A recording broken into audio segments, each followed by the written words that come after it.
एक ऐसा नाम जो दुनिया भर में बहुत ज्यादा फेमस है, गांधी। गांधी जी एक पॉलिटिशियन भी थे, एक सोशल वर्कर भी थे और साथ ही साथ एक एजुकेशनिस्ट भी थे। अगर हम एजुकेशन की बात करें तो गांधी जी की नई तालीम, या हम इसको कह सकते हैं नई शिक्षा। तालीम का मतलब क्या है? शिक्षा। और इसको कहा जाता है बेसिक एजुकेशन। तो उन्होंने ये एक ऐसी भेंट दी हमारे देश को।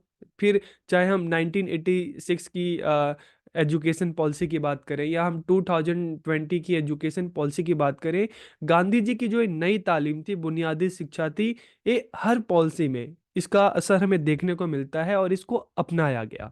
तो आज की इस वीडियो में हम इसी पर बात करेंगे कि गांधी जी की जो ये नई तालीम थी या बेसिक एजुकेशन क्या था और इसमें गांधी जी ने क्या बात की, जो आज भी, अगर आज के टाइम के हिसाब से देखें तो आज भी बहुत जरूरी है। और आज भी हम जब राइट टू एजुकेशन की बात करते हैं तो हम फ्री एंड कंपलसरी एजुकेशन की बात करते हैं 6 से लेकर 14 ईयर्स के स्टूडेंट को। ठीक है, तो ये बात भी कहाँ से आई? ये बात भी गांधी जी की जो नई तालीम है वहां से ही निकल कर सामने आई थी। तो हम वीडियो को स्टार्ट करते हैं और वीडियो को आखिरी तक देखिए। वीडियो कैसा लगा कमेंट करके जरूर बताइए। तो सबसे पहले अगर हम बात करें गांधी जी की, तो जब हम नई तालीम या बुनियादी शिक्षा की बात करते हैं तो गांधी जी का हमारे देश के लिए अंतिम और सबसे उत्तम उपहार था। 1937 1937 में गांधी जी ने वर्धा, देखो वर्धा आज के टाइम में जो गुजरात और महाराष्ट्र है, उस टाइम एक स्टेट हुआ करता था जिसको बॉम्बे या बम्बई कहते थे। आगे चलकर गुजरात अलग हो गया, महाराष्ट्र अलग हो गया भाषा के आधार पर। तो वर्धा की बात करें तो वर्धा, ठीक है, कहाँ है? महाराष्ट्र की एक जगह है। तो गांधी जी ने वर्धा में आयोजित अखिल भारतीय राष्ट्र सम्मेलन, जिसे वर्धा सम्मेलन भी कहा जाता है, ठीक है, उसमें नई तालीम या बुनियादी शिक्षा की अपनी जो योजना थी, ठीक है, अपनी जो ये शिक्षा की जो उनकी योजना थी कि शिक्षा कैसे होनी चाहिए, उसको उन्होंने उस सम्मेलन में प्रस्तुत किया। It was based on industry without English and up to matric level. तो देखिए, जब मैट्रिक लेवल की बात करते हैं तो उस टाइम 8 क्लास थी, कि एक ऐसी शिक्षा थी जिसमें बच्चों को कैसे सिखाया जाए, बच्चों को इंडस्ट्री के थ्रू सिखाया जाए और मदर टंग को इसमें जगह दी जाए और इंग्लिश भाषा को बिल्कुल भी जगह ना दी जाए। Nai Talim was close to national civilisation and culture. की नई तालीम या बुनियादी शिक्षा की बात करें तो हमारी राष्ट्रीय सभ्यता संस्कृति के नज़दीक थी, कि भारतीयों को भारतीय शिक्षा दी जाए और हमारी जो लोकल नीड्स है उसके हिसाब से जो करिकुलम है बनाया जाए, उसके हिसाब से बच्चों को शिक्षा दी जाए। अगर गांव के बच्चे हैं तो उनको उस हिसाब से एजुकेशन दी जाए, अगर शहर के बच्चे हैं तो उनको उस हिसाब से। तो एजुकेशन ऐसी होनी चाहिए जो लोकल नीड को पूरा करे, ताकि बच्चा जब स्कूल से निकलकर सोसाइटी में जाए तो आराम से कमा खा सके, उसको किसी तरह की कोई प्रॉब्लम ना हो। It was associated with fundamental occupation of community life, की यह सामुदायिक जीवन के आधारभूत व्यवसाय से जुड़ी हुई थी। जैसे मैंने आपको बोला कि अगर गांव में बच्चा पढ़ रहा है विलेज साइड में, तो उसको उस तरह की एजुकेशन, उस तरह की शिक्षा दी जाए, ताकि जब घर से बाहर निकले, स्कूल से बाहर निकले, तो आराम से उसके लिए रोजगार के काफ़ी सारी अपॉर्चुनिटी हो, अवसर हो। ठीक है, और इसी हिसाब से अगर बच्चा शहर में रह रहा है तो उसको उस जो लोकल नीड है उसके हिसाब से बच्चों को एजुकेशन दी जाए।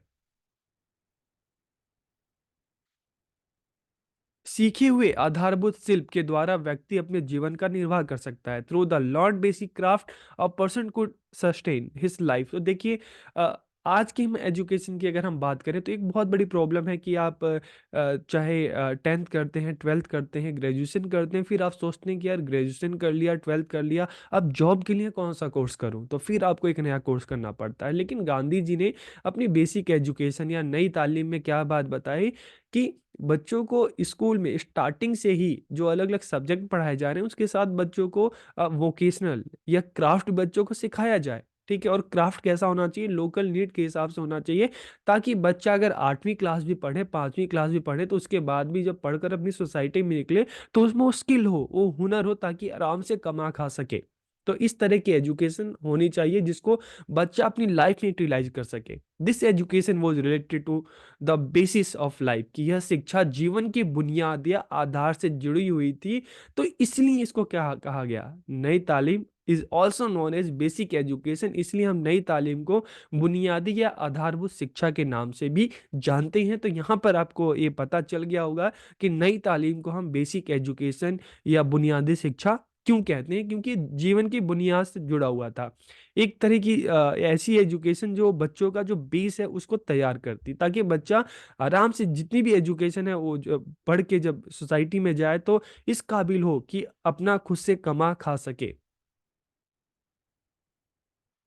अब अगर इसके हम कैरेक्टरिस्टिक्स की बात करें, विशेषताओं की बात करें, द ड्यूरेशन ऑफ नई तालीम basic education course is 7 year, ठीक है। इस 7 साल की होनी चाहिए। और टाइम पीरियड क्या है दिया कि 7 to 14 ईयर्स की, 7 से लेकर 14 साल, ठीक है। Free and compulsory education should be given to boys and girls age 7 to 14 years. तो हम देखते हैं कि जब हमारी राइट टू एजुकेशन एक्ट आया तो उसमें क्या कहा गया, या सर्व शिक्षा अभियान में क्या कहा गया कि 6 से लेकर 14 ईयर्स के बच्चों को फ्री एंड कंपल्सरी एजुकेशन दी जाए, ठीक है। तो ये बात कहाँ पे आई, ये बात गांधी जी की जो नई तालीम है वर्धा में जो उन्होंने अपनी बात कही, ठीक है, वहीं से आगे चलकर चाहे हम 1986 की पॉलिसी की बात करें, सर्व शिक्षा अभियान की बात करें, या हम राइट टू एजुकेशन की बात करें, ठीक है, वो बात यहीं से गांधी जी की नई तालीम से ही ली गई कि बच्चों को फ्री एंड कंपल्सरी एजुकेशन दी जाए। देखो, गांधी जी ने फ्री एजुकेशन क्यों बोला, इस बात को भी समझना जरूरी है, क्योंकि उस टाइम हमारी सोसाइटी के एक बहुत बड़ा बड़ी पॉपुलेशन जो थी वो गरीबी में अपना जीवन व्यतीत कर रही थी। तो उनके सामने एक टाइम का खाना भी बहुत मुश्किल होता, तो बच्चों को शिक्षा कहाँ दे। तो इसलिए गांधी जी ने बोला कि अगर हमें अपने देश को आगे बढ़ाना है, सभी को शिक्षा देनी है, तो ये जरूरी है कि उनको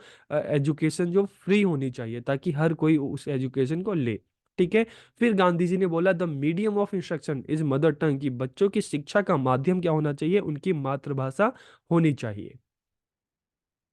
the study of Hindi language is compulsory for boys and girls, की हिंदी भाषा का अध्ययन बालक और बालिकाओं सबके लिए अनिवार्य होना चाहिए, क्योंकि ये हमारी मातृभाषा है। All education should be related to basic craft, की संपूर्ण शिक्षा का संबंध आधारभूत शिल्प से होना चाहिए, क्राफ्ट से होना चाहिए, ठीक है। तो यहाँ पर गांधी जी ने क्या बोली कि क्राफ्ट बेस्ड एजुकेशन होना चाहिए, बच्चों को पढ़ाओ, उनको मैथ सिखाओ, उनको लैंग्वेज सिखाओ, ठीक है, लेकिन साथ के साथ उसको क्राफ्ट की भी नॉलेज देनी चाहिए, क्योंकि जब हम बेसिक एजुकेशन की बात करते हैं तो एक ऐसी एजुकेशन जो बच्चों का बेस तैयार करे। गांधी जी ने स्किल बेस्ड एजुकेशन की बात की है, ताकि बच्चा अदर सब्जेक्ट के साथ साथ अपनी स्किल भी डेवलप करे किसी भी क्राफ्ट में, ताकि वही क्राफ्ट उसकी जॉब का बेस बने। By making education of the chosen craft, a good craftsman should be made self-reliant, कि चुने हुए जो शिल्प की शिक्षा देकर एक अच्छा शिल्पी, एक अच्छा क्राफ्टमैन बनाया जा सकता है। और इस तरह के जो बच्चे होंगे जिनमें ये हुनर डेवलप होगा, स्किल एजुकेशन उनको मिलेगी, तो वो स्वावलंबी होंगे, सेल्फ रिलायंट होंगे, सेल्फ डिपेंडेंट होंगे, ठीक है। तो यहाँ पे गांधी जी ने एक और बात बोली कि जब बच्चों को जो भी क्राफ्ट सिखाया जाए तो स्कूल और इंडस्ट्री का एक लिंक होना चाहिए, ताकि बच्चा प्रैक्टिकल एजुकेशन के लिए इंडस्ट्री में जाकर अपनी एजुकेशन को ले। शिल्प की शिक्षा इस प्रकार दी जाए कि बालक उसके सामाजिक एवं वैज्ञानिक महत्व को समझ सके, और जो भी क्राफ्ट, ठीक है, बच्चों को सिखाया जाए, जो भी स्किल बच्चों को सिखाई जाए, तो इस तरह से सिखाई जाए ताकि बच्चा उसके सामाजिक वैज्ञानिक महत्व को सीख सके, ताकि बच्चे को ही पता हो कि जो सीख रहा है क्यों सीख रहा है, और उसको सीखने के बाद उसको किस तरह से यूज कर सकता है, वो क्राफ्ट उसके लिए क्यों यूजफुल है, ठीक है। शारीरिक श्रम को महत्व दिया गया ताकि सीखे हुए शिल्प के द्वारा जीविकोपार्जन कर सके। Physical labour was given importance so that they could earn a living by learning the craft, कि यहाँ पर फिजिकल लेबर, ठीक है, यहाँ पे शारीरिक श्रम की बात करें कि जो भी बच्चा सीख रहा है, जो भी हुनर सीख रहा है, तो शारीरिक श्रम को ज्यादा महत्व दिया जाए। तो यहाँ पर उन्होंने साइकोमोटर डोमेन की बात की। Education should be closely related to the lives of children, homes, villages and rural industry, handicraft and businesses, की शिक्षा बालकों के जीवन, घर, ग्रामीण उद्योगों, हस्तशिल्पों, व्यवसाय से घनिष्ठ रूप से संबंधित होनी चाहिए। मतलब जो लोकल नीड्स है, जो लोकल व्यवसाय है, उससे संबंधित होनी चाहिए। तभी तो बच्चा उस एजुकेशन को, उस स्किल को सीखकर अपनी सोसाइटी में जाकर अपने पैरों पर खड़ा हो सकता है। उसे किसी पर निर्भर रहने की जरूरत नहीं है, कहीं जॉब ढूंढने की जरूरत नहीं है। जब उसके हाथ में हुनर है तो अपना खुद से कमा खा सकता है बच्चा। तो इस तरह की एजुकेशन होनी चाहिए। बालकों द्वारा बनाई गई वस्तुएं जिनका प्रयोग कर सके एवं उनको बेचकर विद्यालय के ऊपर कुछ व्यय कर सके। तो देखिए यहाँ पर अब जब बच्चों को क्राफ्ट एजुकेशन सिखाई जा रही है तो यहाँ पर ये भी है कि बच्चों को अब जो भी क्राफ्ट बनाना, जो भी चीज़ें बनानी सिखाई जा रही है, तो ऐसी भी अपॉर्चुनिटी दी है कि बच्चा जो भी चीज़ें, जो भी प्रोडक्ट तैयार करे, ठीक है, तो उसको बेच भी सके और उसको बेचकर जो भी पैसा मिले, कुछ पैसा वो बच्चा अपने ऊपर भी, अपने एजुकेशन पर भी व्यय कर सके। तो यहाँ पे सिर्फ सिखाने की बात नहीं हो रही, यहाँ पे सिखाने के साथ साथ गांधी जी बात करें अर्निंग की, कि बच्चा बनाना सीखे, चीजों को करना सीखे और उससे जो भी इनकम हो, कुछ इनकम वो बच्चों को मिलनी चाहिए ताकि बच्चा अपना पेट भर सके, अपनी शिक्षा पर वो खर्च कर सके।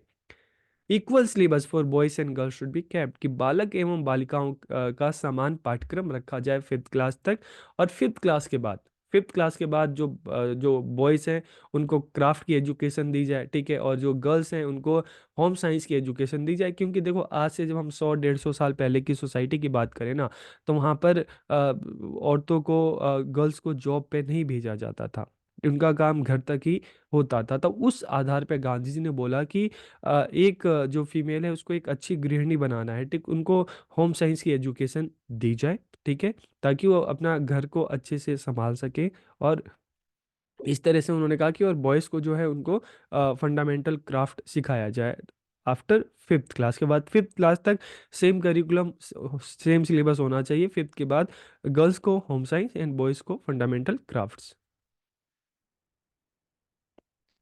पाठ्यक्रम का स्तर वर्तमान मैट्रिक के समकक्ष हो, तो उस टाइम जो मैट्रिक की हम बात करें तो 8 क्लास को हम मैट्रिक कहते थे। English and religion should not be taught in the curriculum, कि पाठ्यक्रम में अंग्रेजी और धर्म की शिक्षा ना दी जाए।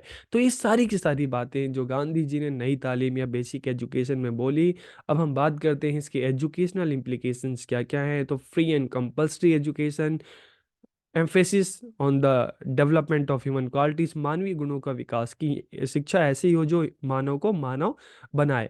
Emphasis on the education based on industry, की उद्योगों पर आधारित शिक्षा होनी चाहिए ताकि थ्योरी जो है बच्चों को स्कूल में मिले तो प्रैक्टिकल जो नॉलेज है उनको इंडस्ट्री में जाकर मिले। Emphasis on learning by doing, करके सीखने पर बल दिया गया। Boycott the education of religion, की धर्म की शिक्षा का बिल्कुल बहिष्कार किया जाए। तो इस सारी की सारी बातें गांधी जी ने वर्धा में जो सम्मेलन हुआ 1937 में, वहां पर बात की, ठीक है।